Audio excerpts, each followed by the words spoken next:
What's up, everybody? Rob here. So, one of the most famous events in Roman history is a slave revolt led by the Thracian gladiator named Spartacus, a very famous event that has been portrayed in movies, television shows, books, and countless other forms of media. Now, at this point, I would want to go into a joke where I, say something like, I am Spartacus. And then I change my clothes and go to another angle, show me doing something else, going from another angle, going, no, I am Spartacus. No, I am Spartacus. No, I am Spartacus. No, I am Spartacus. I am Spartacus. Yes, we'll go with Spartacus. No, I am Spartacus. But I'm not going to do that, though, because this is a very high-class, mature operation. But in any case, Spartacus' revolt was an event known as the Third Servile War. It's called the Third Servile War because there are in fact two other servile wars before it, and they're often overshadowed by Spartacus and his Great Rebellion.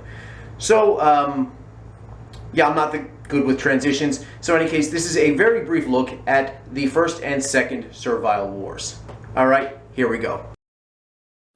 Alright, so the First and Second Servile Wars both took place on the island of Sicily, right off the coast of Italy, right off the toe of the boot. Sicily had been recently captured by the Romans after a series of wars with the Carthaginians. After the Punic Wars, they basically wedged the Carthaginians out of the Mediterranean and actually eventually destroyed them, and Sicily was one of the spoils of victory. Actually, the entire series of Punic Wars were actually kicked off by events on Sicily, but that's another story.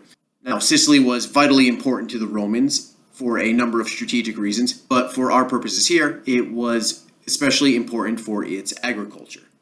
Now, while the farmland in Italy itself was particularly fertile, there simply was not enough, and it's not quite fertile enough, to provide for Rome and its ever-increasing population. Because of this, food had to be imported in from outside sources. Egypt was one particular place, and of course, Sicily. Sicily was the breadbasket of Rome, and any disruption to this could lead to major problems within Rome itself. Because of this, Sicily was home to a very large number of slaves. A large percentage of the population was enslaved in order to work the large estates there and the large amount of farms, which were absolutely vital to keeping Rome and its ever-growing population fed. So because you have so many slaves concentrated in a very small area, the risk for rebellion was greatly magnified, especially compared to other places within the burgeoning Roman Empire. Yes, I know it was a republic at the time still, but you know what I'm talking about. So the beginnings of the First Servile War are as follows. So at the end of the Punic Wars, Rome beats Carthage. Carthage is effectively delended, and there is a major reorganization of Sicilian society. Large, rich landowners move into the island, freshly conquered from the Carthaginians, and a couple Greek city-states as well, but that's another matter. Any case, so we got these large landowners, very rich, and they're bringing in their slaves with them. Now, these slaves were mistreated, and now slaves throughout history always were mistreated. That's kind of the consequence of being a slave, of course. But apparently it was especially brutal on Sicily itself during this time period. These slaves were underfed and underclothed, not given proper shelter or medical treatment or the basically care needed to maintain their lives. And so in order to basically function and survive, they turned to thievery and banditry in order to live. Incidentally, the slaves would often target the lower classes and not the rich landowners, mostly because the lower classes couldn't afford guards and therefore were much easier targets. Now, this went on for many years. Some sources actually say it went on for a couple of decades, until the Romans were forced to crack down on them, and their mistreatment actually increased manyfold. Rome takes a very hardline stance towards people who step out of line, especially slaves. I mean, the Roman treatment of slaves is pretty appalling to begin with. Now, imagine if you're, stealing from people, being a bandit, doing all that kind of stuff. Yeah, you can imagine the Romans are not particularly happy with you. So their mistreatment increased, and with it came the resentment of the slaves. And a group of them, these slaves, conspired amongst themselves to revolt against their Roman masters. Now, the leader of the rebellion was a slave from Syria named Euenus. Euenus claimed to be a prophet of the gods, a fortune teller, and a magician. He had this trick where he could actually breathe fire, somehow. We're not really sure how he did it. The Romans at the time actually said, we have no idea how he did it, but he did it. Some sleight of hand thing going on there, but yeah, there you go. In any case, the Romans, or at least his masters, thought this guy was absolutely hilarious, and they had him entertain guests at parties because, hey, why not? Now, he would be at these parties, and he would predict and fortune tell to the Roman elites that were there that he would one day overthrow society and become king, and that one day all of them would become his slaves, if he didn't kill them outright, of course. Now, in order to avoid being killed outright, you could pay him a tip to prevent this from happening, and he would then hold out, like, a hat or something, hold out a bag or whatever it is. Actually, he did. When the rebellion kicked off, anybody who did give him a tip, if he remembered that you tipped him, he would spare your life. So, there's some honor there, I guess you can say. So this Eunice guy was there, basically being a fortune teller and fire breather, and it all came to a head with the deprivations of a certain wealthy landowner by the name of Damophilus of Enna. Enna is a city in Sicily, and his wife Megalis, who were extra cruel to their slaves. Now, they did not own Eunice in any capacity. For some reason, though, the household slaves managed to contact Eunice, and they contacted him as to whether or not the gods would bless them in their planned revolt. Eunice said yes, and the household slaves, with Eunice and his encouragement, armed themselves, killed the Romans in the villa in which they were. Damophilus and Megalis were not there at the time, unfortunately for them. About 400 of the slaves there escaped and took control of the local area, gathering more and more slaves with each passing day. Eventually, they gathered up a large enough army where they captured the city of Enna itself. Aeneas was there apparently at the front lines of the assault, breathing fire, doing the fire breathing trick at the same time. Really, it's got to be kind of freaky. Like, you're there trying to defend a city wall, and here's this guy, breathing fire out of his mouth. Yeah, I'm sure it's a sleight of hand, and logically it's okay. It's some sort of like weird sleight of hand, smoke and mirrors magic trick, but it's got to be kind of freaky at the time. Any case, so the city of Enna was captured by the slave uprising, and Eunice was crowned king.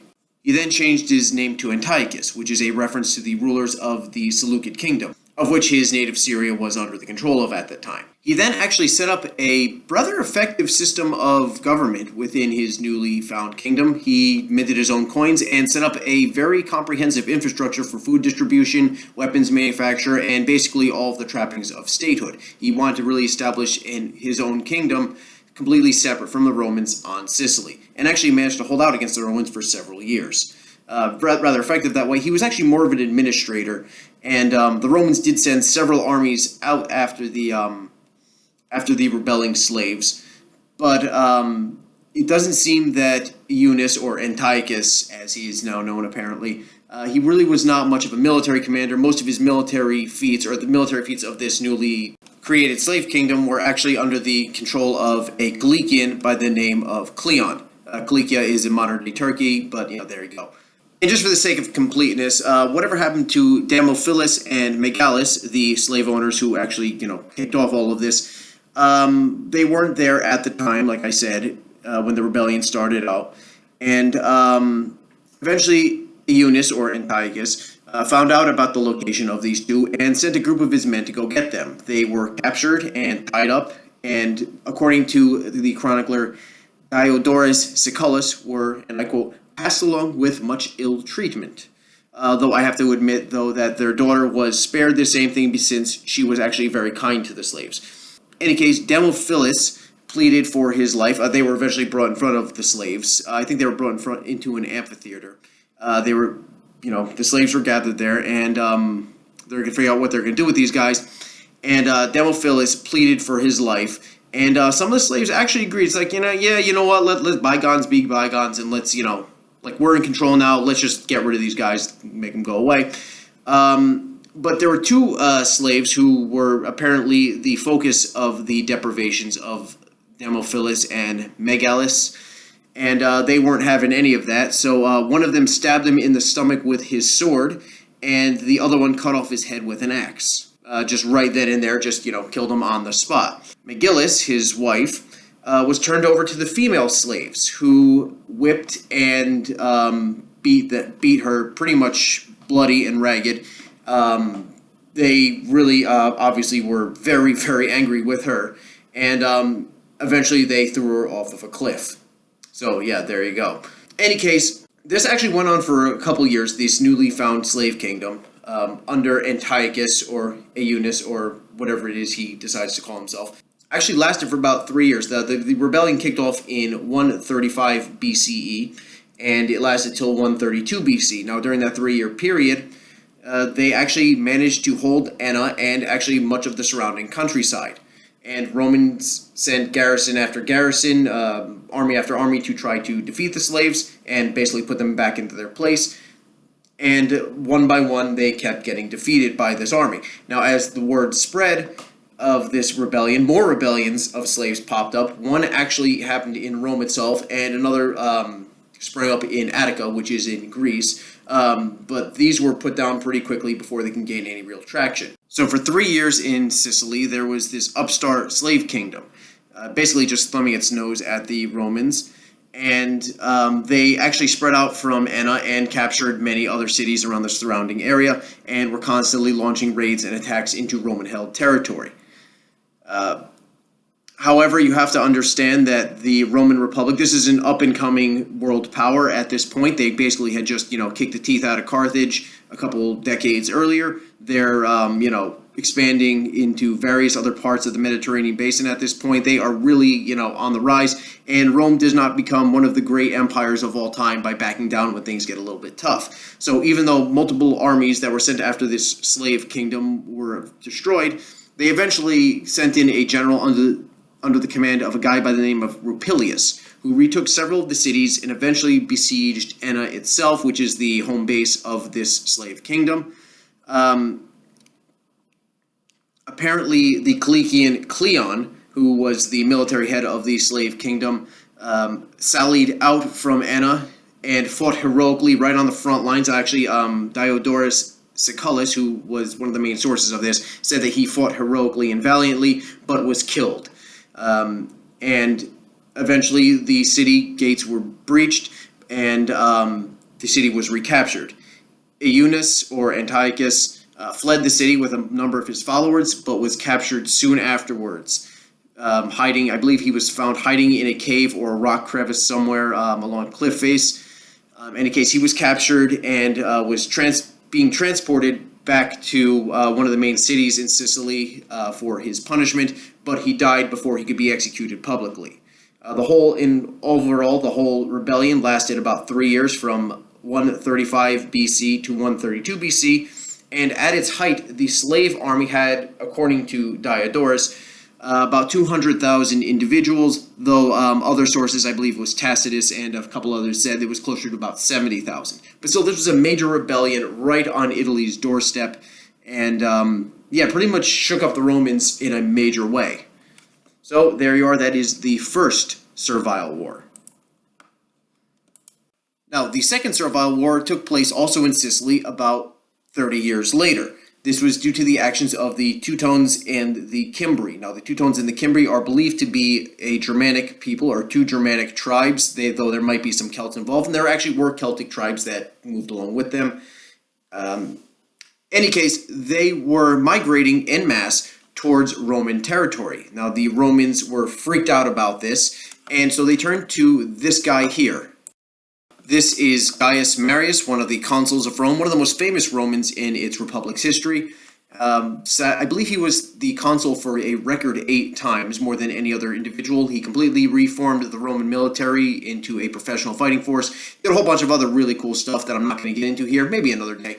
But in any case, he was called upon to deal with these massive numbers of Celtic and German tribesmen coming in towards Roman territory, who were at this point pretty much kicking the teeth out of pretty much any other Roman army that was being sent to deal with them. So he needed numbers. He just needed large numbers of troops, and he needed them very quickly. But apparently the Italian allies of Rome were unable to send any reinforcements to Marius and his armies because they had been essentially taxed to death by Roman tax collectors. Now, Roman taxation is kind of weird. Well, real brief aside here, what the Romans would do is send out independent contractors. These guys they were working for the government, but they weren't part of the government. They were basically independent contractors. They would go out and they would collect taxes from the various regions. They would agree to give a certain amount of whatever they collected to the Romans, and anything they collected beyond that was theirs. So yeah, you can imagine abuse was rife with this system. So the thing is, they would then overtax all of the provincials. This is especially true in the provinces and the allied areas like that. They would tax these guys, in every way possible. And if you were unable to pay your taxes, you would be thrown into slavery. So, because of this, the Italian allies, when they were called upon by Marius to provide troops, simply did not have enough people. Most of them had been thrown into slavery. And Marius needed numbers, he needed troops, and he needed them now. So, he set out a decree, as consul he had the power to do this, that any Italian slaves would be released from Roman slavery. Now, on Sicily itself, about 800 Italian slaves were released. They were freed from bondage, and many non-Italian slaves there were kind of angry about this because they thought they would be enslaved as well. They thought they would be freed as well. And many of them actually, just packed up and left because they thought, okay, yeah, all the slaves are being freed. Well, no, that's not exactly how it worked. It was just the native Italians. If you were chipped in from another part of the Roman world or the Mediterranean world, like if you were Greek or Cilician or whatever it is you were, sorry to say, you were getting back into bondage. So, and the governor of Sicily basically said that you get back to work. As you can imagine, the people who thought they were getting freed, getting sent back to being enslaved, they didn't take it too well, and a rebellion broke out. Now, there's even less information about the Second Servile War as compared to the First Servile War, so there's very, very little to go on. The rebellion was led by a flute player, again an entertainer, by the name of Salvius, who, like Eunice, was made the leader of this slave army. And also, like Eunice, he changed his name to that of a Seleucid ruler, in this case, Diodotus Tryphon, so he renamed himself as Tryphon, and he collected a major army, moving from one point to another, gathering up, according to one source, about 20,000 men under his control, including about 2,000 or so cavalrymen. Unlike Eunice and his rebellion about 30 years earlier, this particular rebellion did not really accomplish all that much. They would ravage the countryside, they would raid and constantly harass the Romans, basically as a band of marauders, but they were never able to actually capture a large city or really establish themselves as a power, really consolidate any of their gains. This continued on for several years, and actually, like Eunice, he would be helped out by a Cilician, this particular time by a Cilician commander by the name of Athenion, who had his men. He started his own rebellion and eventually joined up with these particular slaves under Tryphon. But ultimately, it would prove to be futile, and the Roman consul Manius Aquilius eventually crushed the rebellion, just completely destroying them. There's really not much information as to exactly what happened with that. The sources were really kind of vague on this one, but so yeah, the Second Servile War was much less successful than the first. There was not really any major territorial changes. They never really were able to establish themselves in any particular, as a kingdom or any particular nation like that. They basically just marauded around Sicily, causing havoc for the Romans until they were eventually crushed by a Roman consul. Now, that actually is somewhat impressive, though. I mean, for the Romans to send a consul, one of their two out there, to put them down means that they were a significant threat. They just were, in this particular case, unable to capitalize on it. They did it for about 4 years. This whole thing started in 104 BCE and lasted till about 100. So, yes, much less successful in this particular case. Now, of course, both of these events would be eventually overshadowed by the Third Servile War under the command of Spartacus, which, well, we've already been over that. So, in any case, that's it for the video. Please hit the like and subscribe button. More videos from me will be coming out whenever I get around to it. And that's pretty much it. All right. Have a good day, or don't have a good day. You're adults. Have any kind of day you want. See you later.